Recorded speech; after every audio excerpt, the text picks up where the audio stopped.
Okay, hi everybody. Thank you very much for coming. My name is Usman Fazili, and I am MTS, member of technical staff in Interdigital.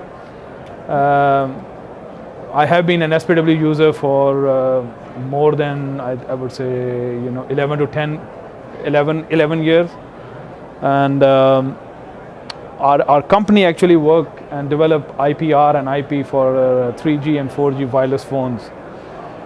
Just to give a brief description, brief background of our company, we have been an SPW user for the past 9 years, and we are now in the process of moving our SPW designs to SPD. We have developed, as I said, 3G and 4G technologies using CoWare, and we have used CoWare from algorithm development to ASIC verification in that process. Just to give you a brief overview of my talk today, I will go over the methodologies that we ran into the problem of designing something and reducing our whole R&D effort. I will talk about the methodology objective of our company. I will talk about the polymorphic design, how it fits into our methodology. Then using the polymorphic design, how we are doing the algorithm designs, how we are doing the fixed point optimization and the ASIC verification. And I will conclude by summarizing the benefits we have seen by using CoWare SPW, and also I will do some high point conclusions. The methodology objectives in the past, just to give you a history, in the past we have been writing our own custom coded C blocks as behavioral models, and then using those finalize the algorithms. Then we used to kickstart the implementation, but for the implementation they need a finite bit sizes and all that. So we used to then convert our behavioral models into some fixed point, and once the fixed point was done and the implementation is now doing things, now we don't know whether implementation is actually reflecting the behavioral models. So we used to write probing functions in line with the fixed point. This used to create such a big, huge development cycle, and also it was bug prone because sometimes we found a problem in our behavioral code, but it didn't got reflected in our fixed point code and vice versa. So we wanted a methodology that will at least cut our development cycle by 50%. And we also didn't want to maintain too many models, so we wanted something that will take our floating point models and convert it to fixed point model very easily. And this is where CoWare's polymodeling came into picture, and I'm talking about 9 years ago when Simulink was not into picture. Okay, this is how they provided us 9 years ago.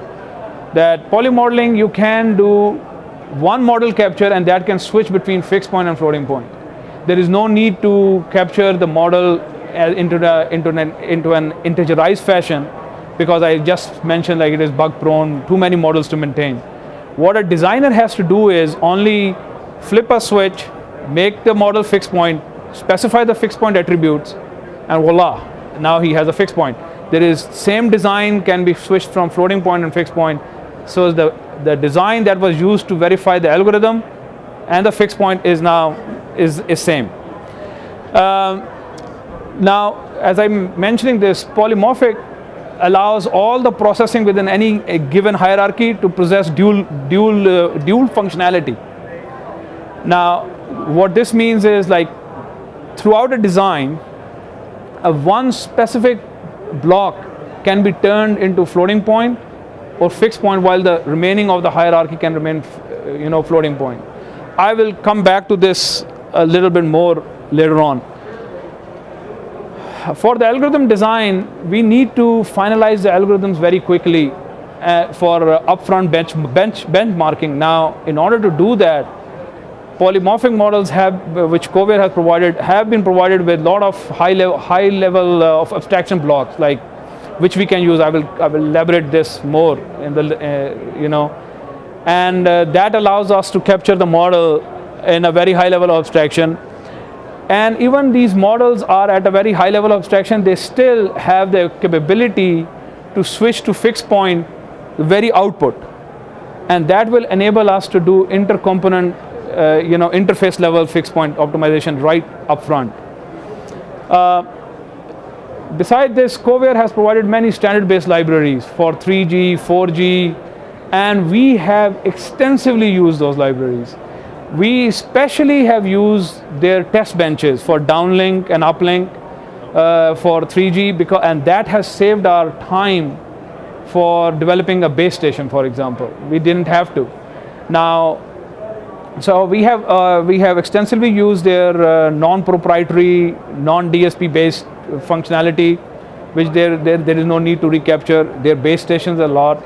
The one thing I will also mention is like whenever we have found a bug in particular function and other stuff, or we requested a feature and we were able to convince CoWare that this feature is needed, their turnaround time is very fast in providing us the updates and all that.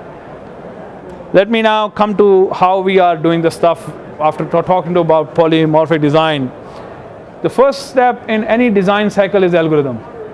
And goal is to come up with a model very quickly, an algorithm, finalize an algorithm, and for that we need a model that can provide us upfront benchmarking against some specification. Polymorphic does allow that because it has a lot of high-level blocks, and I'm giving you an example of something that we recently finished, which is the LTE. In LTE, we quickly finalize an algorithm by using high-level abstraction blocks, FFT, matrix inversions. There is no need for us to dive into what are the implementation details. Just plop them in, help yourself with the whole algorithm. And still, those high-level blocks had the capability to convert the outputs as fixed points so that we can do some intercomponent analysis, first order of approximation. Now, what this helps us is, once the algorithm is done, we did some little bit of tweaking. We found some intercomponent interface, very high level, and kick-started the implementation team. And now we have developed in the past for 3G. We have developed 2 equalizers in one man week, meaning two designers started simultaneously, and we had 2 equalizers to compare which one to select and all that in 3G technologies. Once our algorithm is done, the next step is fixed point. We want the model to have control so that we can specify the fixed point, and now you can take this algorithm, this floating point model, and make it a fixed point model. Now, as I mentioned, like any part of the hierarchy can be fixed point.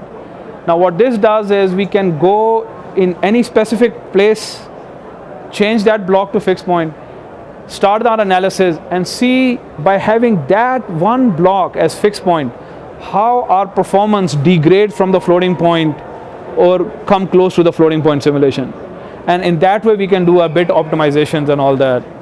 And we have laid a lot of stress on that our fixed point models should reflect the hierarchies and the order of operations or implementation optimizations in fixed point. That lend us to have a bit exact model. Bit exact model will come again pretty soon, but what this does is having the bit exact model, having the same order of operations, mathematical order of operations, same approximations, optimization approximations. When we did our simulations and when we did our system runs in the lab, the performance was very, very close. It was like, so that reduces the respin cycle a lot, because there were no surprises that we found in the lab, at least from the test criteria point of view, which in wireless we have conformance tests to run. The conformance test, there was no surprise, and we were getting the same performance as the SPW simulation test bench predicted. And I will just say, like, the fixed point models are after all these optimization and the fixed point numbers are still relevant in running the simulation efficiently.